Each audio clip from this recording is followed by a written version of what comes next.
Čuči guli maz bērniņš,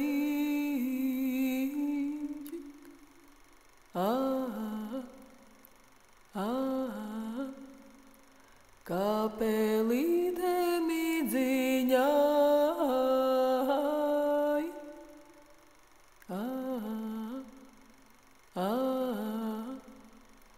kā puķīte dārziņai.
About the present position in Europe. From Stettin in the Baltic to Trieste in the Adriatic, an iron curtain has descended across the continent. Behind that line lie all the capitals of the ancient states of Central and Eastern Europe. Warsaw, Berlin, Prague, Vienna, Budapest, Belgrade, Bucharest.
Dīvainā veidā man liekas, ka es atceros savu piedzimšanu. Tas ir gluži vai neticami, bet man bērnībā ilgu laiku bija tas, ko runā par nāves brīdi, it kā peld pa kanāli. Ja? Tā es to arī atcerējos. Ka es peldu kaut kur, ja? Un izpeldu, un ir gaisma. Un tā laikās atmiņas ārkārtīgi asas man saistās ar karu. Es jau, protams, neapzinājos, ka tas ir kaut kas tāds pavisam briesmīgs, bet no omulīga tas nebija. Un man ir neiedomājams spilgta glezna acu priekšā. Un tas notiek man ir tieši 3 gadi. Es esmu tajā pusē, kur atrodas vācieši. Es atrodos vecmāmiņas lauku mājās. Un guļu grāvī zem tiltiņa. Un man pāri no visām pusēm puķītes, smilgas. Man ir ārkārtīgi garlaicīgi. Tur jau tā problēma, ka tas bija tieši Lielupas krastā un vienā pusē ir viena armija, un otrā ir otra. Mēs esam tieši apšaudes zonā, un arī pusi no tās vecmāmiņas mājas tika arī sašauta. Dažs ir audzis kopā ar vecākiem, ļoti daudzi šajā paudzē ir auguši bez tēva, cits vispār varbūt pie krustmātēm, vecmāmām. Mājas atmosfēra, tas, kas bija saglabājies no barokālā priekškara perioda un no romantiskā drausmīgā 40. gadu pirmās puses. Tā eksistenciālā esības šausmu un jūsmas atmosfēra, kas bija daudzās mājās, gan cilvēku attiecībās, gan grāmatplauktā. Tā kaut ko noteica šajā paudzē. Katrā ziņā Kaza bija tāds gravitācijas centrs, ap kuru neskaitāmas orbitas, daža epizodiski, daža gadījumi. Tie, kas pazina citu Kazā, un viņu draugi, kas epizodiski parādījās Kazā, tie ir viena liela daļa no tās paudzes rīdzniekiem. No tādas mākslinieckās vai meklējošās inteliģences ar visiem zariem un stariem, kas no šā radošuma momenta visos virzienos izplešās. Tā vide, visas tās orbitas ap to. Tāda loma bija Kazai. Un tad vēl tas, ka tā mākslīgā izolācija, tas režīma uzspiestais klusums, tas tā kā cietumkamerā. Tas rosināja arī tādas izpausmes, fantāziju, rakņāšanos pa bēniņiem, grāmatu meklēšanu, sarunas, tieksmi rast kontaktu.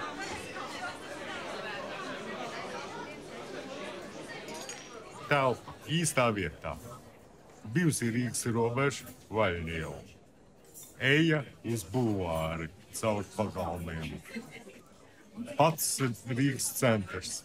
Gan vēsturiskais, gan modernās Rīgas. Tālāk. Laiks 60. gadi. Jau pierīmušas ir atmiņas par karu, ir zināma stabilizācija. Amerikāņus mēs vairs negaidām rītdien, bet parīt. Un cilvēki. Galvenais faktors bija, ja nebeidzies, tad pieklusis. Tas bija bailes. Paudze, kas bija dzimusi ap 40. gadu, dažus gadus iepriekš, ja vēlāk, vairs nebija šīs ģenētiskās bailes. Un arī šai varai viņi arī jau bija nogurusi un sāka nolietoties.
Apklusnes, atpūšana beigas, stagnācijas sākums, ko neviens toreiz vēl neapzinājās.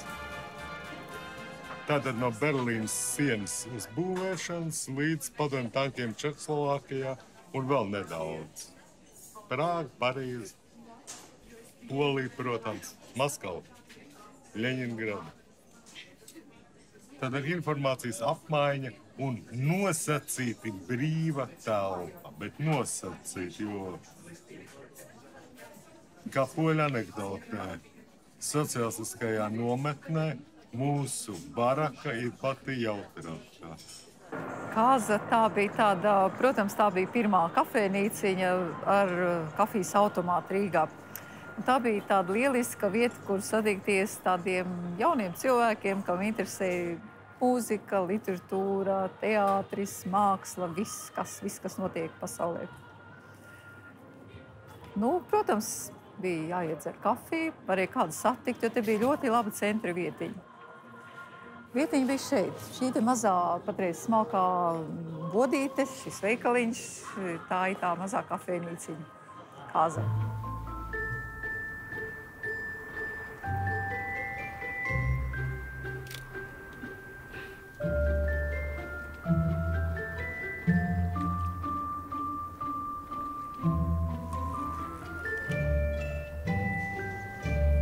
Brīvais cilvēks.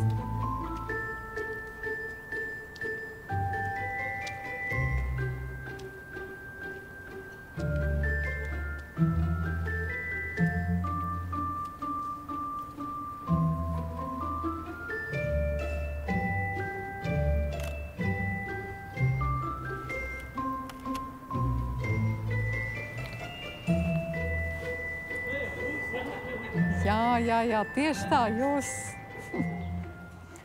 Te bija nos no visu redzošās acis, kas vienmēr varēja būt kaut kur klāt.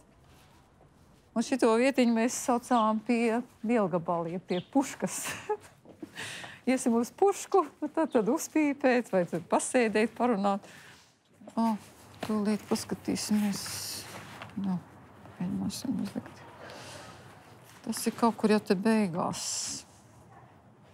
Tas ir 69. gads. Praktiski. Tā, tūlīt mēs šķirsim. Tā. Te būs Nomales. Vecrīga, redz, kur man ir draugi. Bet, visos laikos jaunieši izpauž savas domas. Ja viņš nevar skaļi kaut ko deklarēt, tad viņš uzraksta kaut kur. Uz fotoklubu es sāku iet jau neatkarīgi no Kazas. Tur jau bija lekcijas, un tur bija teorētiskas lietas, un tur bija praktiski bildes jārāda. Kazā tur bija cilvēki, ļoti daudz interesantu cilvēku. Katrs savādāks, milzīgas personības.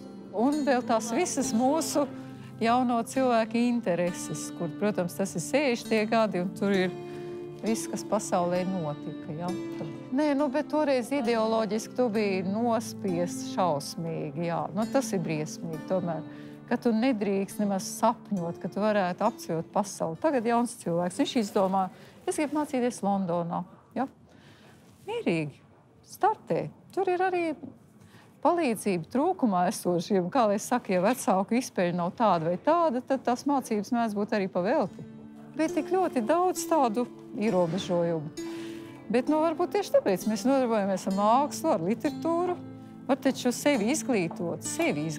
Un ja katrs cilvēks tagad apzinātu šai lielajā brīvībā sevi izglītotu, kaut vai tik lielā mērā, kā mēs to centāmies. Lasīt, skatīties kino, sekot līdz teātrim, mūzikai. Visi par visu, ko runāja, tāpat bija brīnišķīga literatūra. Krieviski viņi gan bija. Tagad latviski tūko ir. Ir Kamī un Bulgākovs un Kortasārs, ko tu gribi. Viss ir. Bet vai ir vēlēšanās to pasauli apgūt? Es zināju, ja man tēvam 4 māsas bija Amerikā, mēs uzaugām šeit. Es zināju, ka man nekad mūžā nekāda cerība nebūs kaut kur aizbraukt. Nekad. Pa savienību, lūdzu.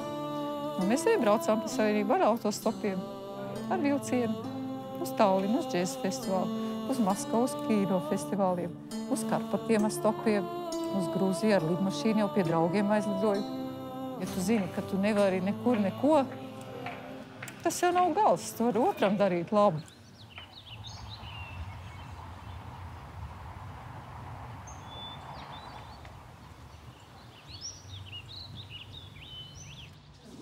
Labvakar. Tas ir mūsu 3 māsu ansamblis. Šodien mēģināsim 4. cēlienu. Labi.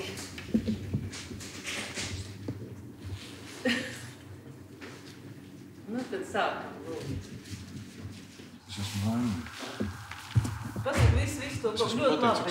Jā, pasaka visu, no paša pirmā vārdiņa. Es zinu, ka cilvēku liktumi ir tieši. Patiesībā viņš nereiz ir noglēmums to stāstu. Viņš arī sev grib pateikt, ka viss būs labi, viss beidzot, viss saprot, ka viss būs labi. Viņš ir ārprātīgi izrādīt kā stāvu. Parājies tajā meiteni. Inga.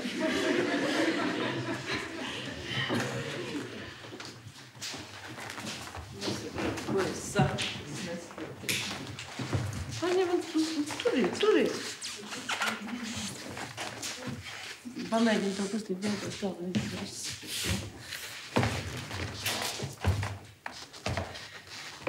Griezīs rintarī. Pamēģiniet lēnāk, ja? Andiņ, uz rintu, lai viņi var izsakat. Tur ir kārtīgi. Kas vakar notika pie teātra? Nu pat divkaujā nošauts barons.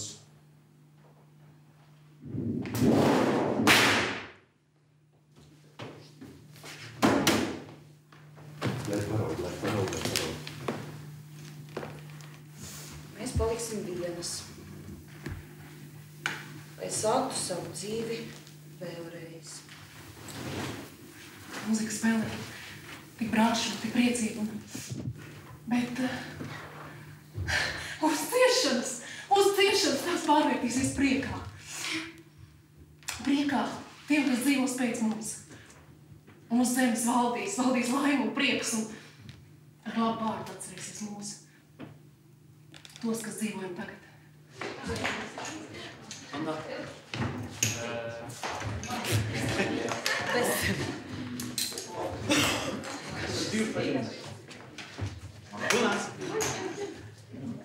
Erik! Jā.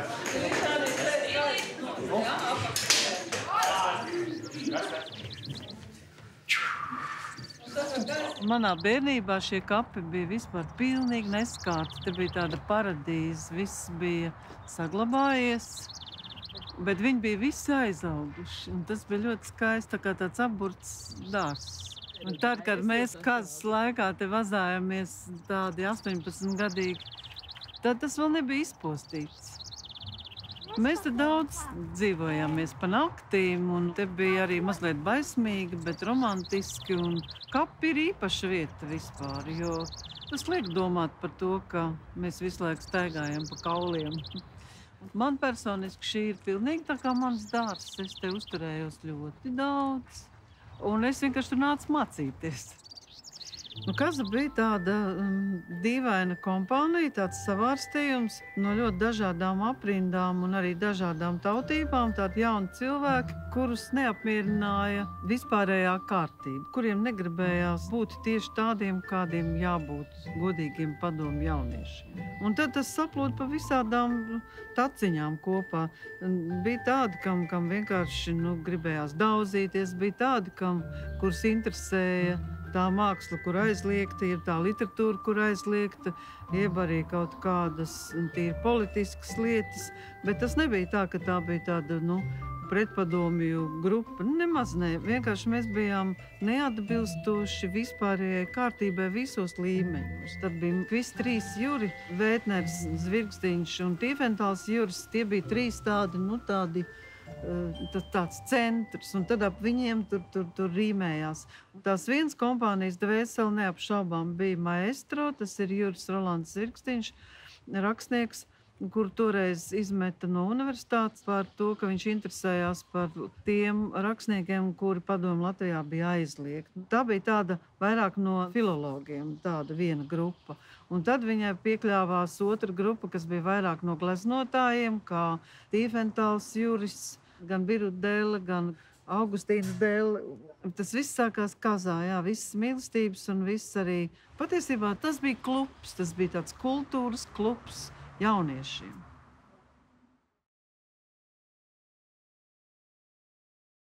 Mēs īstenībā esam tā kara laika upuri, faktiski upuri paudzi, ja? Un es nevarēju saprast, kāpēc jādzīvo nabadzībā, vai ne? Labi, apkārt sabumbotas mājas un visi jāsaka tā kā no gruvešiem, ja? Man jau kas vienkārši bija kaut kas pilnīgi citādi nekā citiem, ja. Man vecāki taču bija šausmīgi pretī to, ka es vispār, bet viņi nebija laika interesēties, ko es nodarbojos. Es biju, slimīgi, kautrīgi, jā, akadēmijā. Un es ieeju Kazā, vai ne, es redzu, es jūtos kā mājās. Tur viss tik vienkārši, ja? Un to vienkāršību, to mēs turējam baigi stingri. Es atceros tāds ziemas laiks, vajag iet uz akadēmiju, ja? Bet es individuāli liku eksāmenus, ja? Lai nebūtu jāsēž akadēmijā lekcijās, jo man bija jāsēž Kazā, ja? Skatos, cikos Huberts nāk, ja, pagabalu gaidu vispār. Jā, viņš atnāca, vai, paldies Dievam, sākām runāt.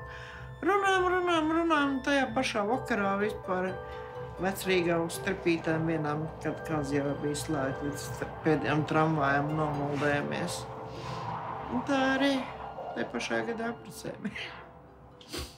Tajā laikā bija socreālisms, ja, kur faktiski tā glezniecība bija, es nezinu, nevienu tādu riebīgu vārdu pateikt, kas tas bija, vai ne?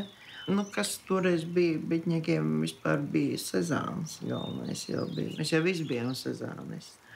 Un sezāniskā uztvere, ja, tā jau nāca no dabas, to jau nevarēja vienkārši nokopēt. Ja Sezāni jau vispār nevar neatdarināt nekā, vai ne?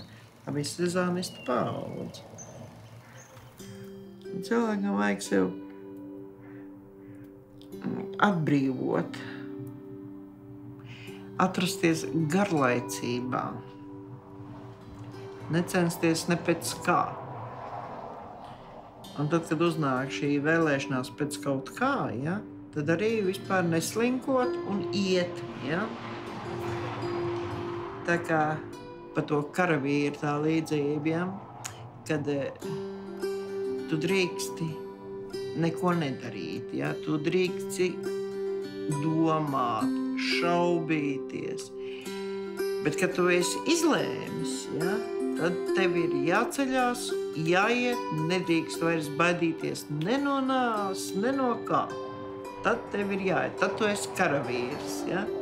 Pirms tam tu vari šaubīties, cik tev uzdara.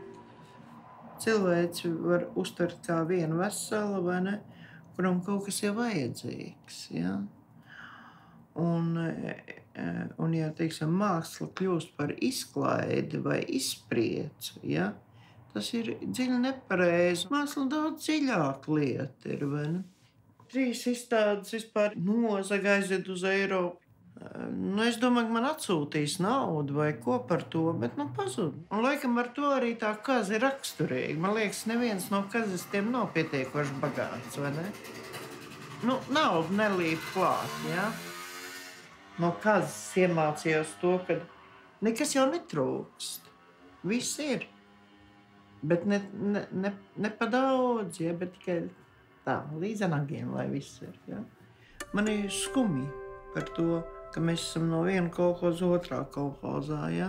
No vienas savienības otrā savienībā, vai ne? Mums nākās tik šausmīgi daudz ko pieņemt tādu, kas mums nedara. Un kā tagad, vai ne, šajā laikā, kad nauda ir dievs, viss dzīves jēga un saturs un domāšana un filozofija un viss, kas ir nauda. Vai tas ir tagad labāk vai sliktāk, to es nezinu.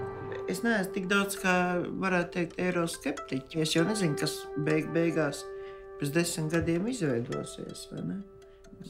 Man tā Eiropa maz rūp, vai ne, bet Latvija. Nelabojami nacionālisti. Un ja Latvija pārvērš tikai par tādu turismu objektu, vai ne, un ka viss brauc uz ārzemēm, man tā ir iznīcība, manuprāt. Ja Latvija nesapratīs, vai ne, ka tā ir kultūras teritorija.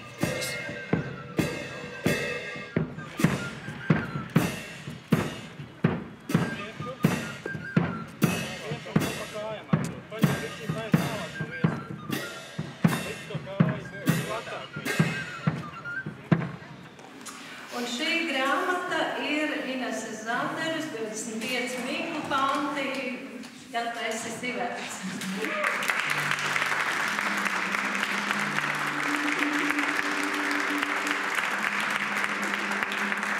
Uz skatuves aicinu Viktoru Kalniņu par grāmatu Pakrastnieki.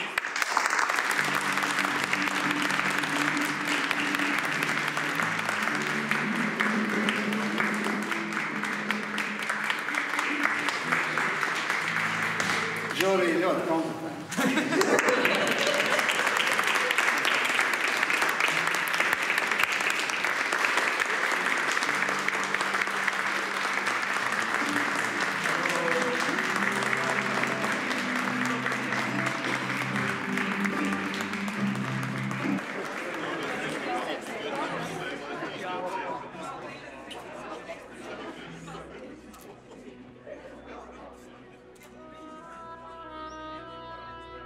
Kaz man pievilka ar pilnīgu demokrātiju, kas ir totāls pretstats tam, kas ir armija. Jo Kaza bija uzskatu dažādības dārs.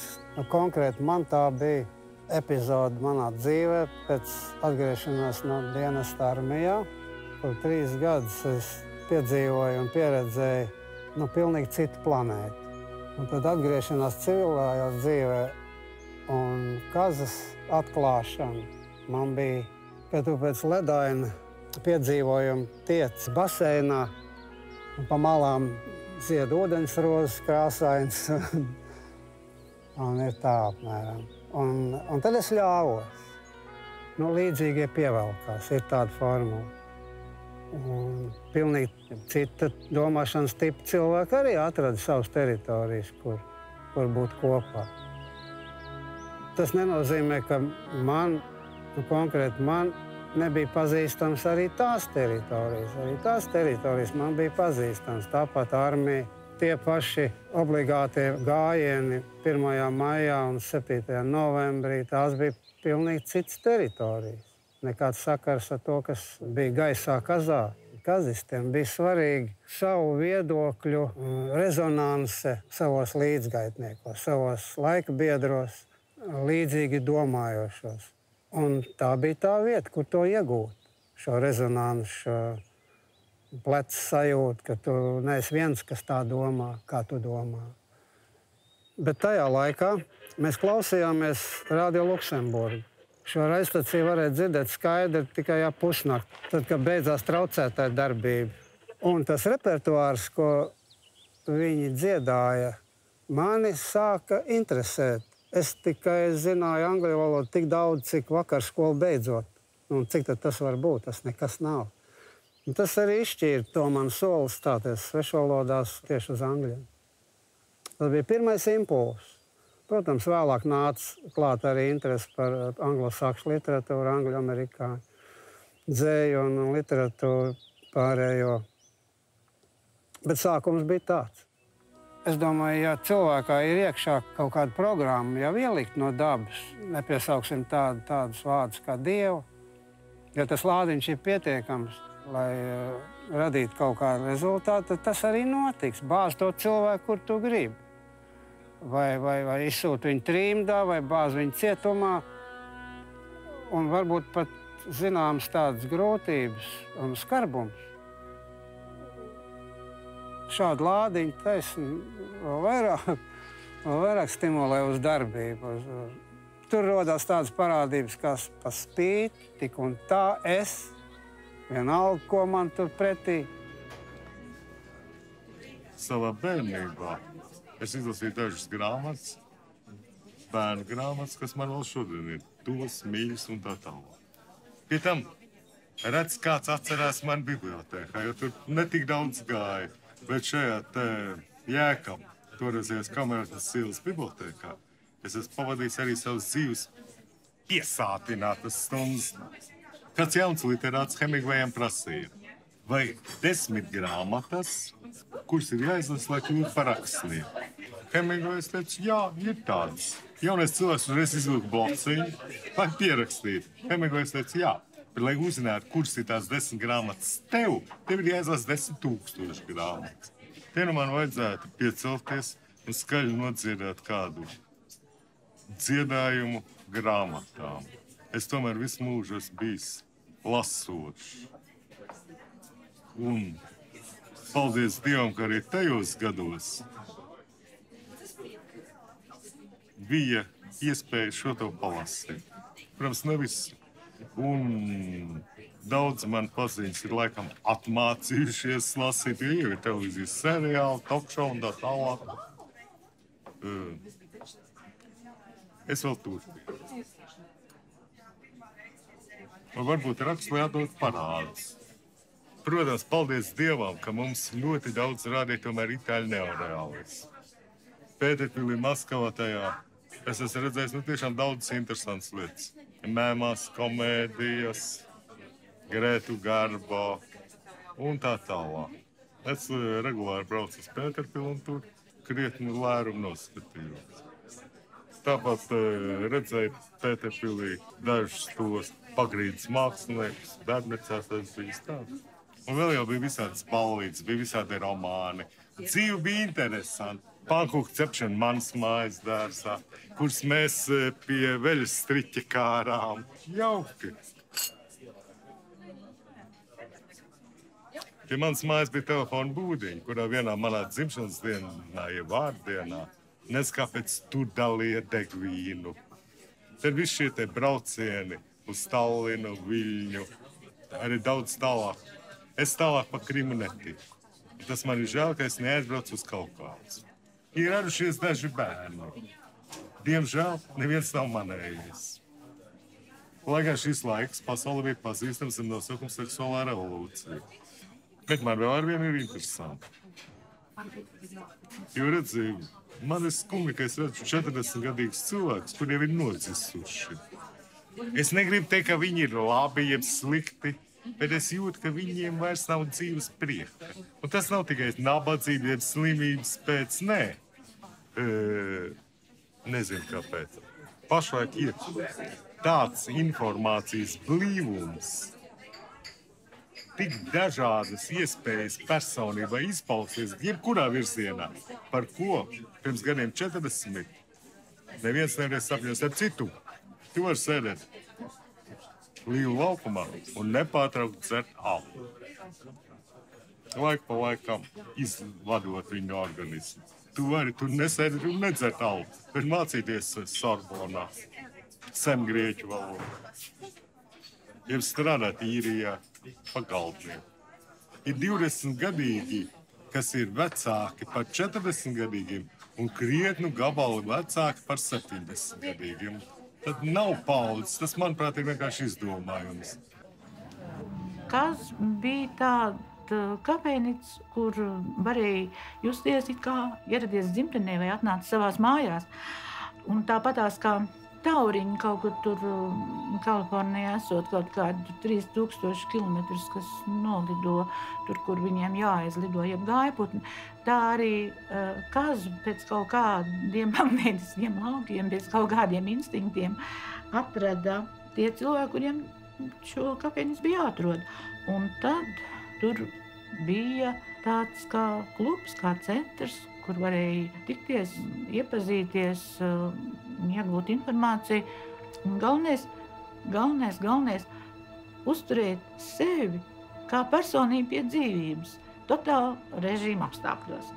Šajā te periodiskās literatūras lasītavā bija uzracis, ka tur ir Joyce Ulis krieviski, kas arī bija tā it kā pilnīgi terra incognito 60. gados. Un visi mēs tur gājām un lasījām to Joyce Ulis. Un mēs to katrā ziņā apguvām daudz spilgtāk un efektīvāk nekā bez tā dzelzs aizkaru. Ar to dzelzs priekškaru bija līdzīgi tā kā ar kaut kādām spundām, kad kaut kas gāžās par sašaurinātu caurumu, gāžās ar daudz lielāku spēku. Tādu apmēram efektu nostrādāja dzelzs priekškars. Būdam kādā itāļu ciematā piedzimuši un uzauguši, mēs varbūt nebūtu redzējuši pirmizrādi Fellini 8,5, bet šeit aiz dzelzs priekškaru mēs aizbraucām ar autostopiem uz Maskavu un 63. gadā redzējām 8,5 pirmizrādi. Priekš manis kaza sākās tomēr ar kino diskusiju klubu. Es atceros, priekš tā divas izcilākās filmas bija Ivana bērnība un Roko un viņa brāli.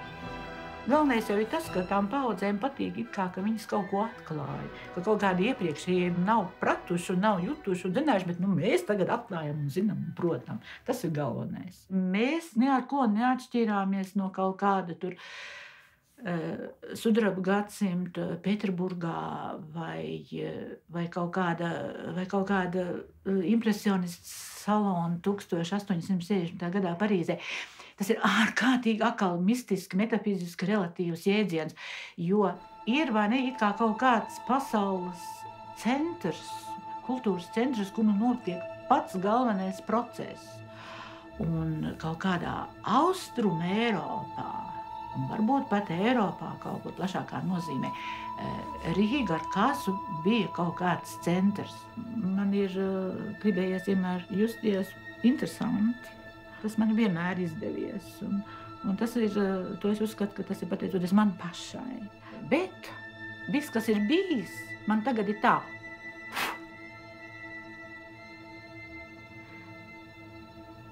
Patiesība.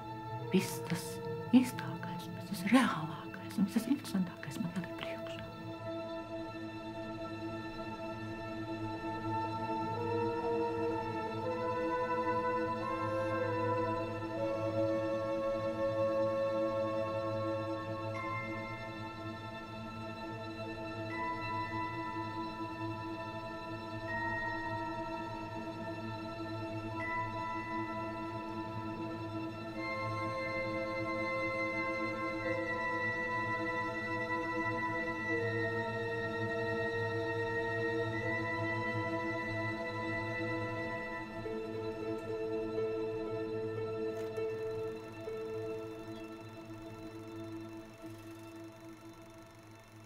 Es tikai nemācīšu pateikt, kas man aizved uz kazu. Bet es ļoti labi atceros vienu faktu, ka tad, kad es iedzēru stipro kafiju, dubulto kafiju, ka man vienkārši kājas pašas sāk lēkāt un es izstepu, jo tas bija pirmā tikšanās ar spēcīgu kafiju. Kā lai saka, tas bija mans jaunības tāds pirmais iespējas no Rīgas centra dzīves, ja tā var izteikties. Satiekoties vienreiz ar Annu Maniāni, es jautāju, kur viņš iet, kur mēs satikāmies uz ielas. Viņš saka, viņš iet uz mēģinājumu. Uz kurien? Uz pantomīmu. Viņš saka, nāc līdzi. Es aizgāju viņam līdzi, un tā es arī tur paliku. Un es atceros, ka pirmajā dienā es jau Ligeram kaut ko tur mēģināju stāstīt, kas ir kas un kā jādara. Varbūt jau man bija savas domas kaut kādas. Un tā es iekritu tajā Rīgas pantomīmā iekšā, un tam Laima Eglīte, Eižens, Strengu vēl atceros Jūri. Un tur tika pavadīti 4 gadi. Tas ir pirmā satikšanās ar skatu, ar Rimantu Kalniņu, ar Andri Freibergu. Tas ir viskaistākais laiks, tas ir pats plaukums, teiksim tā. Ligera teātris, tas ir tāds vairāk plašāks, plakātiskāks. Viņa ideja un Hirosima viņš ir tāda lielāka mēroga skatījuma. Neapšaubām, ka, teiksim, Laima Eglīte ir ļoti spilgta personība un ar savu redzējumu, ar savu izpausmu, kas ir ļoti interesanti, ļoti savdabīgi. Un Ants Rūtentāls, ja Ligers ir, teiksim, tāds plakātiskāks, kā es gribētu teikt, tad Ants ir daudz smalkāks, niansētāks un muzikālāks tieši kustību ziņā. Un man ir bijuši vairāk meistari, no kuriem es esmu mācījies. Pirmais ir Marcels Marceau, jo tas, ko es redzēju uz skatuves, viņš taisīja brīnumus. Vienkārši tā bija burvestība kaut kāda. Kas tas ir par brīnumu, kad cilvēks tiek iepazīstināts ar nevalodas izteiksmi, bez runāšanas, bez valodas. Bet tas ir ļoti stipri, tas ir spēcīgāk nekā, teiksim, vārdu teātris. Jo tā kustības maģija tā ir milzīgi spēcīga tomēr. Mans ceļš ir mīlestības ceļš. Un ar Lietuvu man saistās mans pirmā iemīlēšanās, lielā nopietnā iemīlēšanās. Es braucu pie vienas lietuvietes, kā lai saka, precēt viņu. Un ar to iesākās mans Lietuvas periods. Tā bija pirmā satikšanās ar lietuviešu valodu, ar Lietuvas, teiksim, kaut kādu mākslas sajūtu, ar kinostudijas paviljoniem. Man uzaicināja jaunatnes teātrī, kā treneriem, kustības speciālistu, strādāt ar aktieriem, lai uzlabotu kustības, jeb plastiku, jeb izteiksmes valodu, izteicām atlasi.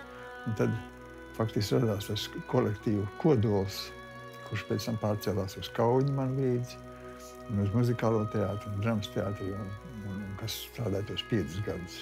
To, ko es taisīju skatos un darīju teātrī Lietuvā, faktiski tā bija brīva izpausme.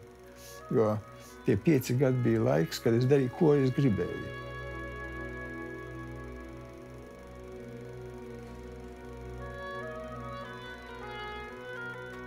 Bītu laikā bija tāds valsts vadītājs kā Brežņevs, bet tas bija Bītu laikā.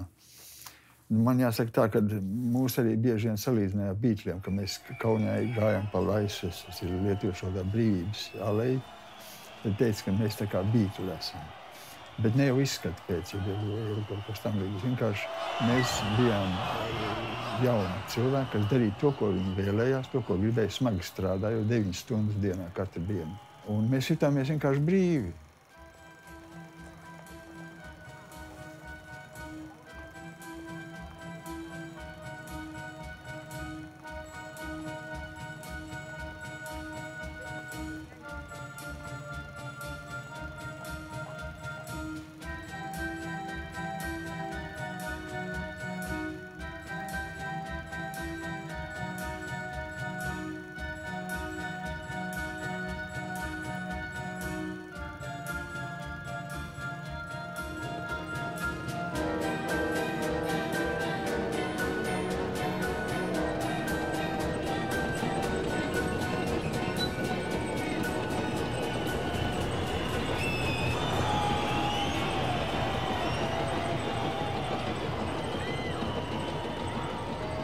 Mums likās tas romantisms un eksistents ārpus ideoloģijām, vai ne?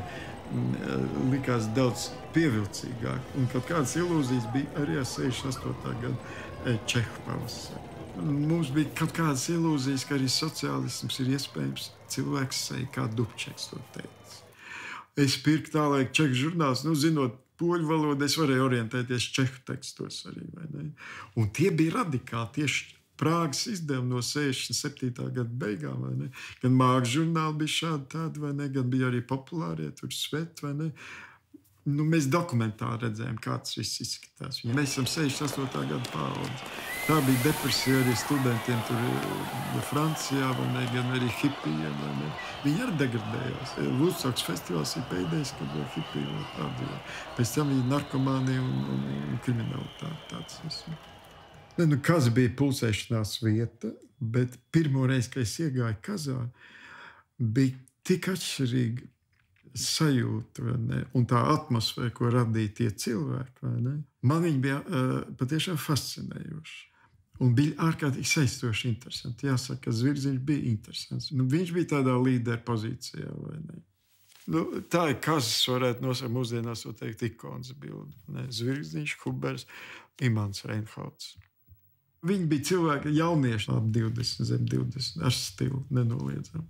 Un tur veidojās tiešām tā atmosfēra no cilvēkiem, kas radīja šo stilu. Es nerunāšu par Maiju Spilgti kā personību bija nenoliedzami. Viņas tērps bija vienmēr interesants. Grīnbergs bija fenomens tādā ziņā. Viņš to hipiju stilu, viņš pats realizēja. Viņš to ideālismu radīja ar tērpiem, ar situācijām, ar happeningu. Viņš radīja realitāti, kas nebija iespējama.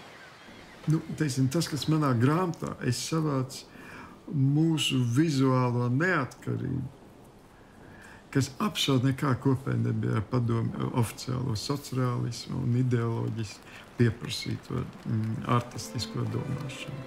Patiesībā mēs realizējām radošu neatkarību, kas nebūtu iespējama vai ne legālā ceļā. Mūsu informācija bija tik fragmentāra, bet ārkārtīgi intensīvi mēs to uztvērām. No kaut kāda vismazākā fragmenta mēs varējām uzbūrt, ja ne gluži veselo, tad ļoti tuvu pietuvoties. Mēs radījām savu to kreatīvo pasauli, vai ne, kas nebūtu iespējama. bez īpašām cerībām kādreiz to izstādīt, tas pat prātā nenāca. Un es konstatēju, ka mums bija ļoti forša jaunība, neskatoties uz to ideoloģisko neiespējamību. To es mēģinu pierādīt grāmatā, ka dzīvodam dzelzs priekšā, mēs dzīvojam tomēr pasaules dzīvi. Padomju sistēmā, autoritārajā, totalitārajā režīmā, mēs spējam būt neatkarīgi. Tātad brīvība iespējama neatkarīgi ir no ideoloģijas. To es cenšos demonstrēt gan visjaunākām paaudzēm, kas tagad nāks, gan rietumu cilvēkiem, kuriem faktiski par mūsu priekšstats ir tik primitīvs, tik stereotips, vai ne? Un es mēģināšu laust tos stereotipus priekšstats, vai ne? Kas arī pārējā Eiropā un pasaulē. Bet es poliski lasīju, vai ne? Un bija poļu žurnāli, vai ne, kas man patika, un kas bija tāds pšekroja žurnāls, kurš bija ļoti dažādi saturi. Polija bija atbrīvotāka pēc 56. gada, vai nekā Padomju Savienība bez šaubām. Mums ļoti maz kas bija, bet mēs pratām to uztvert. Kas viņiem tajā brīvībā, viņiem tas nešķiet būtiski. Viņi to var, gan nevar, bet mums bija tik sarežģīti filmas apskatīties. Tad tie braucieni uz kinofestivāliem, man ārkārtīgi daudz ko nozīmē. Ar kādām pūlēm mēs dabūjām tas piedzīvojums, vai apskatītos Fellīni 8,5. Arī Viskonti Geipards, pirmajā festivālā, kur mēs bijām. Pēc tam man arī Easy Rider 71. gadā un Zabriskie Point un Blow Up 67. gadā. Bet, sapsīt, Krievu filmas arī bija dažas labas, vai ne? Ivan Bērnība, Tarkovs, Andrejs Rubļovs, vai ne, bez šaubām. Bet arī balāda par zaudātu un Lido dzērus. Un īsti talanti, vai ne, gan Čuhrais, vai ne, gan Tarkovskis, vai ne, gan Kalatauzovs, viņi vienkārši ļoti talantīgi režisori. Ir kaut kādas humānas vērtības, neskatoties uz ideoloģiju, viņas saglabās savu dziļumu un savu nepieciešamību. Vismaz es saglabāju, kā man pašam šķiet, savu neatkarību, savu domāšanu no tā perioda. Arī tagad man nav pieņemama maskultūras komercializācija, tādā absolūti ekstrēmā veidā, kategoriski nav pieņemama. Un māksla arī pašreiz daudz mākslinieki izdzīvot, viņi spiest iet kompromisos. Ja tajā laikā ideoloģiskajos, tagad ir kompromiss. Līdz ar to par tādu nopietnu mākslas iekšēju attīstību un mākslinieku kaut kādu tādu sūtību pagrūti runāt bieži vien. Bet tas ideālisms, vai ne, kurš bija, protams, viņš nav saglabājies, bet man ir labas atmiņas par viņu. Tas ir forši. Tajā laikā bija vinīla disks. Sapcīt, man gandrīz tikpat liels uztraukums, kā tajā reizē, kā es klausījos.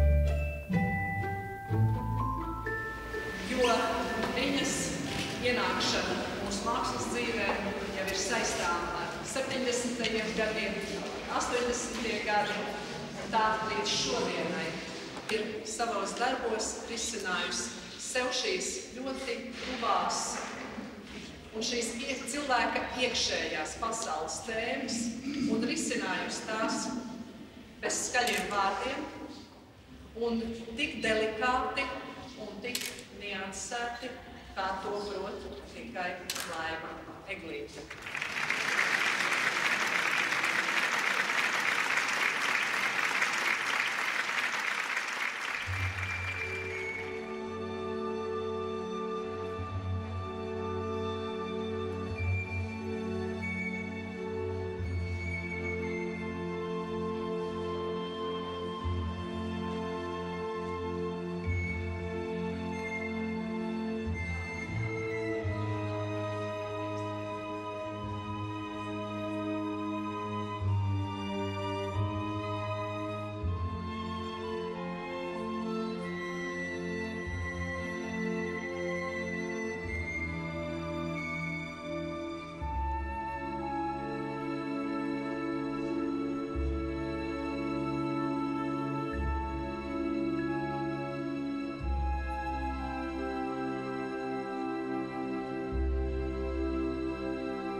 Nu, Rīgā bija pantomīmas ansamblis.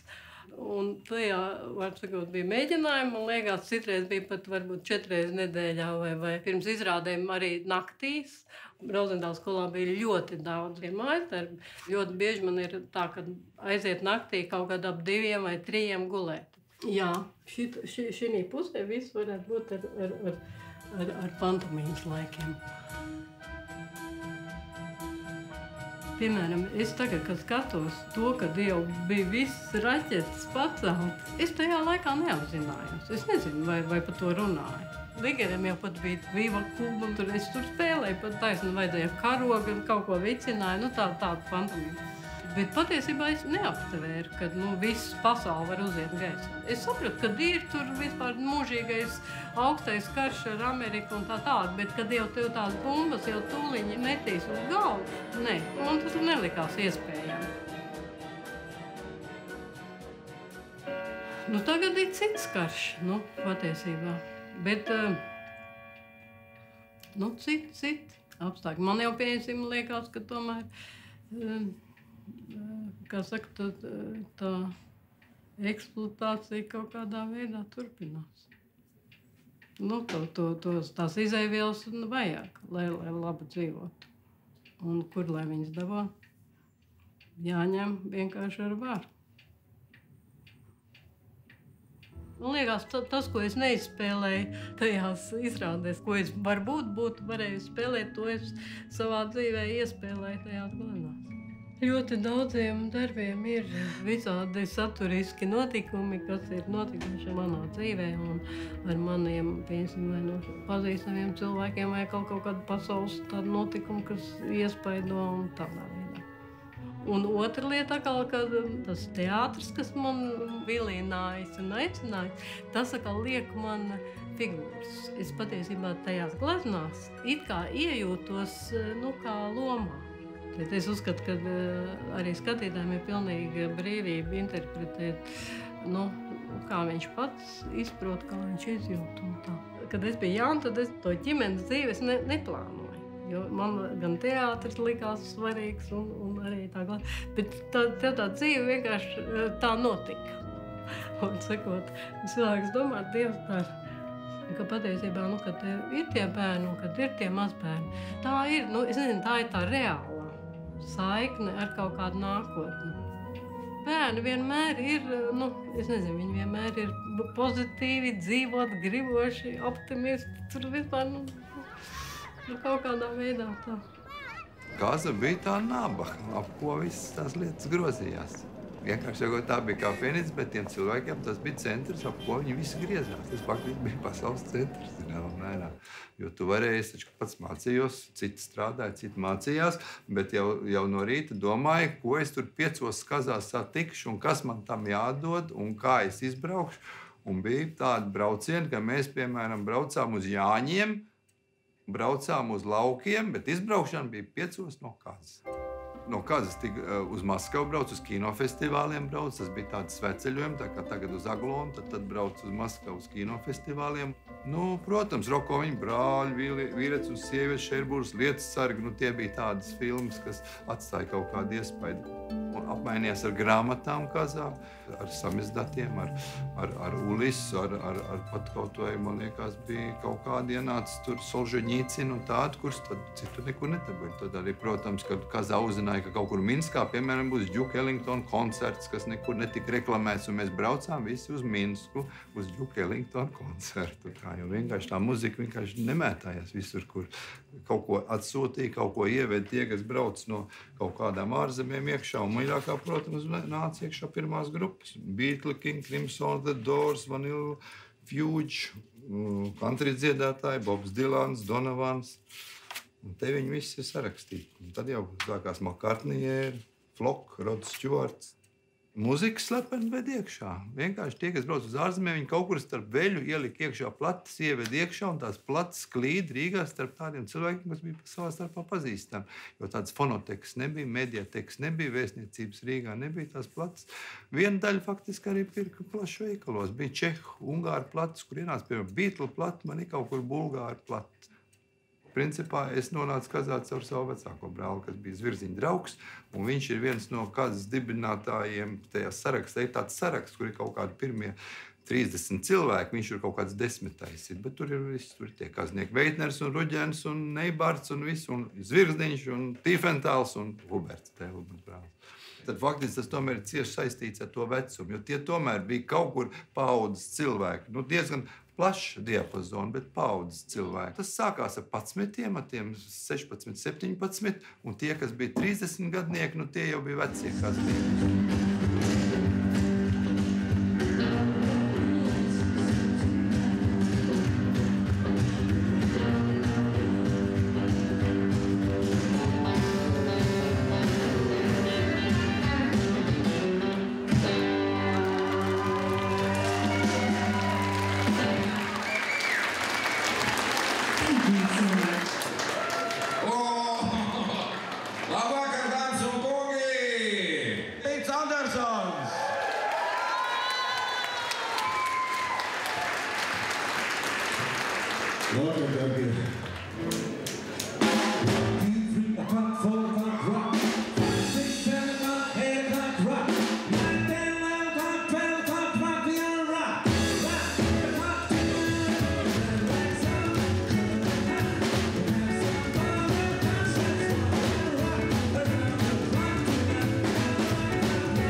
Mēs aizgājām ar Bruno Vasļevsku un Jūru Pudānu un vienkārši apskatīties, kas tā kaza tāda ir, kas tā tāda pa vietu, jo tur jau tās tradīcijas jau mēs nebijām tie, kas radīja, tur bija jau citi nākuši.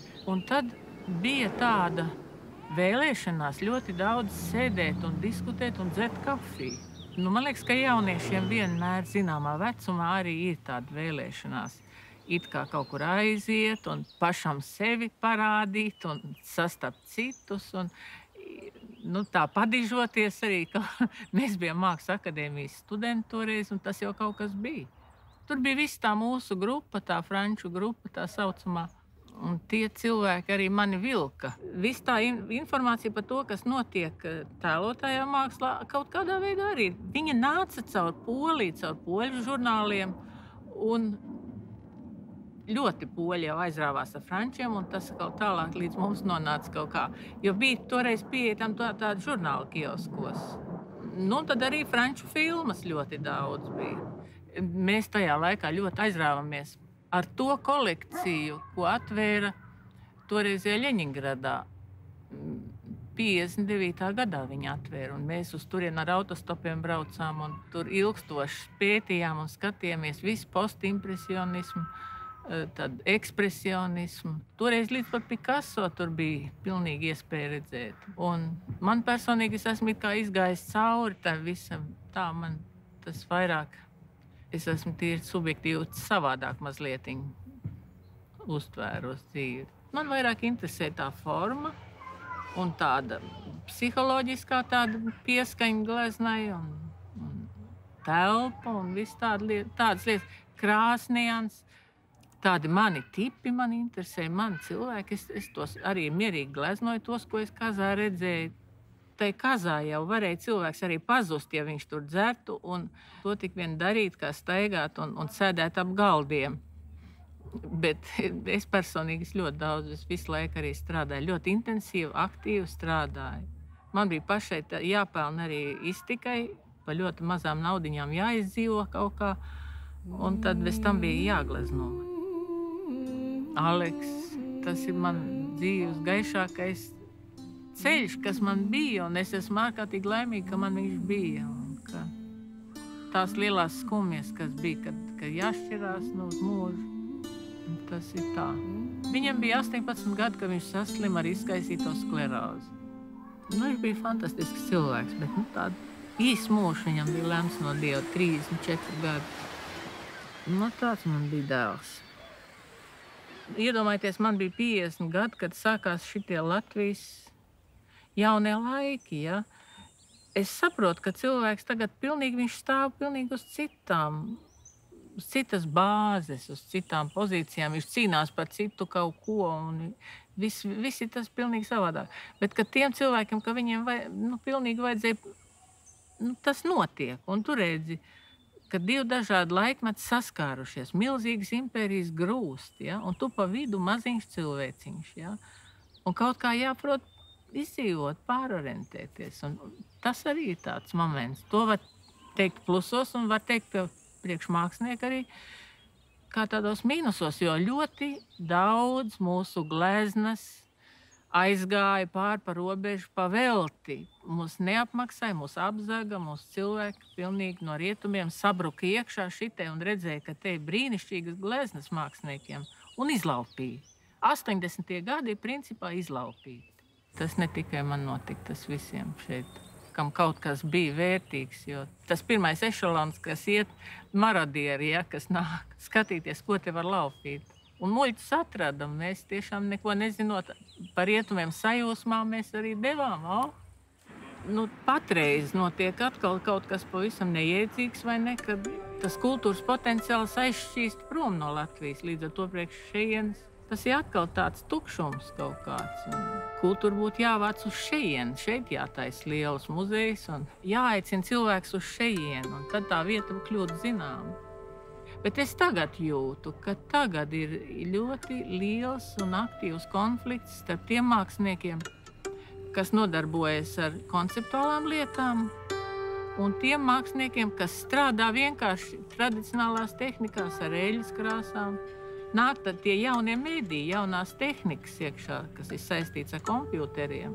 Eļļas krāsas varbūt kļūst par tādu vecmodīgu lietu it kā. Un mentalitātes konflikts vai tie mākslinieki, teiksim, tā kā mēs, kad bijām Kazā, mēs varējām dot pavelti savu darbu, bet tagad to vairs nedara un nedarīs. Un tagad naudai vērtība ir, un ja to mākslu var vieglāk taisīt un labāk pārdot, vai ne, tā konjunktūra, ir jebkurā branžā, ceļš, kur viņi ir iespējami. Es tik ļoti ieeju tādā savā pasaulē un tik ļoti atdodos tai savai mākslai, ja? Un man viņi arī dod tādu dzīves spēku un enerģiju. Un man glezniecība ir, tas man ir tas stabilizācijas avots. Tā ir mana reliģija gandrīz vai. Es ieeju citā pasaulē, kurā es atkrītu viss tas pārējais, kas ir iebīgs nos.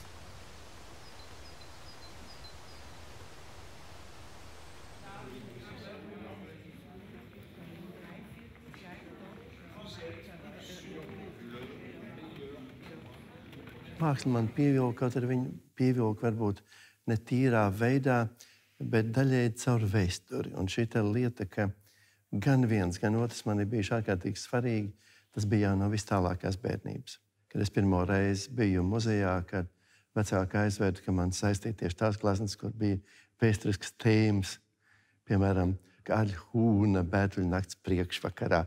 Man likās brīnišķīgākā bilde pasaulē, jo viņi izturoja tādu noslēpumu. Un līdz ar to Rozentāla skolā es ārkārtīgi labi uzreiz jutos ar 12 klases biedriem. Un būtībā jau arī tāda priekšstata par glezniecību, par to, kas ir māksla, tas veidojās jau toreiz. Kas interesanti, es pirmā gadā pat neiekļuvu akadēmijā. Bet tieši šis viens gads mājās man bija ļoti, ļoti svarīgs. Un tas ir viens pats gads, kad es varēju pilnīgi neko nedarīt. Un kad es gāju cauri kaut kam ļoti īpatnējam. Es tajā gadā, tas bija 59. 60. gads, izgāju cauri visai modernai mākslai. Es izdarīju to, kas pēc tam man vairs nevaldzināja. Es izmēģināju visu, ko varēja piedāvāt 20. gadsimta glezniecība, beidzot ar abstrakciju. Un izdarīju ļoti īpatnēji sev tādu spriedumu, galspriedumu, ka man tas nesaist. Es domāju, kaut kas nav kārtībā. Ja es kā pusaudzis varu to izdarīt, tad kur tad ir tas, kas man atšķir? Tur vai es tur kopēju Picasso vai Derēnu, kas man likās sevišķi interesants. Un līdz ar to jau akadēmijā es jau meklēju savu ceļu, kurš saistījās ar pilnīgu realismu. Bet ir jauna realisma. Ne jau, protams, socreālismu un ne to realismu, kā latviešu glezniecība iedomājās pirms otrā pasaules kara, tāda latviska tautisko glezniecība. Es Kazas burvību īstā nesapratu. Man likās, ka tā ir viena prasta vieta, tās ļoti rupi apkalpošana un nevisai laba kafija. Un otra lieta ir, es nevaru vienā vietā ilgi sēdēt. Es esmu pārāk nepacietīgs, nemierīgs. Es nevaru sēdēt stundām, pļāpāt. Ir īpaši tādā publiskā vietā. Un tāpēc es tur diezgan ātri no viņas vienmēr aizskrēju. Bet tajā pašā laikā cilvēki, kas tur apgrozījās, man likās atkal interesanti. Un tās bija spilgtas personības, bet es labāk ar viņiem runāju kādā citā vietā, ne te īpaši tieši tajā konkrētajā Kazā. Bet tā bija pilnīga aiziešana no padomu realitātes. Tas bija precīzi pretstats tam, ko mēģināju uzspiest. Runā par akadēmiju, tāpat īpaši nemaz nepolējās uzspiest. Vienmēr tā rādīja, ka, ziniet, tas, ko tur es runāju, neņemiet pārāk pa pilnu, mēs jau visi esam prātīgi cilvēki. Es domāju, ka viss komunisms ir viens vienīgs fantastisks blefs, kur viss spēlē to lomu, jo mēs bijām it kā uz vientuļas salas, ja mēs peldam tajā padomu murgu okeānā un pārdomājam dzīvi. Un tas ļauj mums ļoti distancēties un neiekrist tādās lētās, vienkāršās lietās, tas, ko piedāvāja tekošā māksla apkārt rietumos. Un tas ļauj mums meklēt katram pašam savu ceļu. Es to uzskatu par ārkārtīgi būtisku lietu. Ir ļoti grūti būt pašam. Tīpaši, ja ir iespējas, ja ir informācija, ka tu precīzi zini, ko dara Ņujorkā, ko dara Parīzē un Londonā, ja? Un tu jau vari izkalkulēt savu ceļu. Un tas nav vairs tas, kas bija toreiz. Jo toreiz ir kā to meklējis sevī, to jauno ceļu, un nevis balstoties uz to, kas ir apkārt. Un mūsdienu tā laikmetīgā māksla, viņa paver ceļu haltūrai, paver ceļu vienkārši ātri uztaisīt kaut ko un ar reklāmas palīdzību iestāstīt, kas ir ģeniāli. Man nav nekāda iebilduma par laikmetīgo mākslu, bet viņa ir savu vietu un, diemžēl, arī savs līmenis. Un vienīgais mazs prieciņš, kas man ir, ka Latvijā viņi piekop labākā līmenī kā Eiropā. Latviešu mākslinieki laikmetīgajā mākslā ir krietni galvasties augstāk par to, kas notiek rietumos. Un tas, ko latvieši parāda, tā ir kaut kāda, nācijas apdāvinātība šajā virzienā. Bet vienkārt krāsa izjūta lieliski. Ja? Tas ir visiem latviešu māksliniekiem. Spēja savienot arī emociju ar formu. Līdz ar to tiešām tas nav tāds pliks kompliments. Jā. Tas man ir mierinājums, ka vismaz Latvijā tas, kas notiek, ir labāk. Bet 63. gadā mēs kopā ar Mārci Kļaviņu bijām iedomājušies tādu ideju, kā atrast kaut kāds vecs dzirnavs un viņas atjaunot. Toreiz bija tas tāds modes klieciens bija. Un mēs ieradāmies Bauskā un tikāmies ar Bauskas novada pētniecības un mākslas muzeja direktoru Laimonu Liepu. Un viņš teica, jā, dzirnavs ir, bet es varu piedāvāt jums kaut ko vairāk, Rundāls pili. Un tādējādi mēs 64. gada aprīlī spēram kāju pāri Rundāls pils slieksnim. Bet galvenais jau bija un palika, ko mēs iesāksim ar šo milzīgo māju, kurā ir skola, kurā ir drausmīgā stāvoklī, un kur piedevām vēl līdz 65. gadam pat mēs nedrīkstējām ierunāties par kādām restaurācijām, jo tas toreiz bija tīri politiska problēma. Sākās tāds ļoti interesants etaps, kad vajadzēja pa priekšu radīt to ideoloģisko pamatu tam visam. Tur Laimons Liepa parādīja pilnīgi fenomenāls spējas iekustināt šo te lielo mehānismu. Es jau toreiz biju pilnīgi zaļš akadēmijas students un domāju tikai par tādām estētiskām lietām. Pirmoreiz uzzināju, kā tad šī pasaule funkcionē. Tajā laikā jau jebkura iestāde baidījās. Ko teiks CEK, ko teiks Maskava un tā tālāk. Tur ieradās ļoti jaukas kundzes no Maskavas ministrijas, un tad, kad priekšniecība saka, Rastelī šedevrs un tādā stāvoklī, kā tā var, tad, protams, sarosījās arī viss Rīgā.